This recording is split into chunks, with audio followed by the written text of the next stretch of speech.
जी नमस्ते प्रणाम। भोजपुरिया में स्वागत बा आप लोग के। तो जी हाँ दोस्तों, आज बहुत बड़ी खबर आ चुकी है वेब म्यूजिक से, जो कि वेब म्यूजिक से जो खेसारी लाल यादव का गाना लॉन्च हुआ था वो 1 मिलियन क्रॉस कर चुका है, जो कि एक दिन में मज़े मज़े काटी रतिया, जो कि खेसारी लाल यादव और पवन पांडे गीतकार हमें शंकर सिंह म्यूजिक दिले बाड़ा।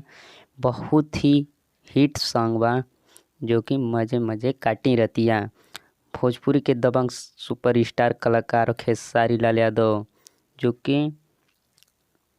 ये गाना बहुत ही हिट होखे वाला बा, जौन कि एकर भोजपुरी न्यूज़ बहुत ज़्यादा ही वायरल कर देहल गईल बा।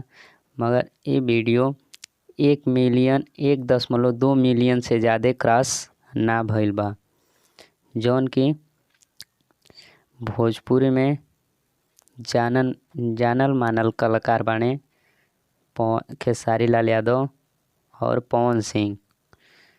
तब पवन सिंह के जौन गाना बाटे, एक को गाना आइल बाटे जौन कि वो एक छोटा मोटा चैनल से बा, जौन कि नया चैनल है।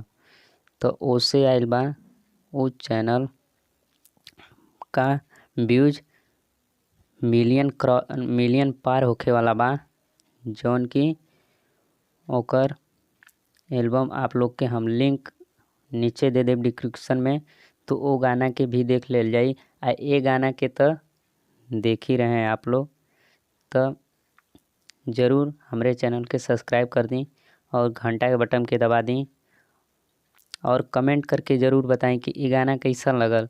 अगर गाना अच्छा लगल हुई तो कमेंट करके बताएं, और कमेंट आपके प्रचार भी कमेंट का हुई, जौन कि आप लोग दबा के कमेंट करी। तो जय हो भोजपुरिया समाज।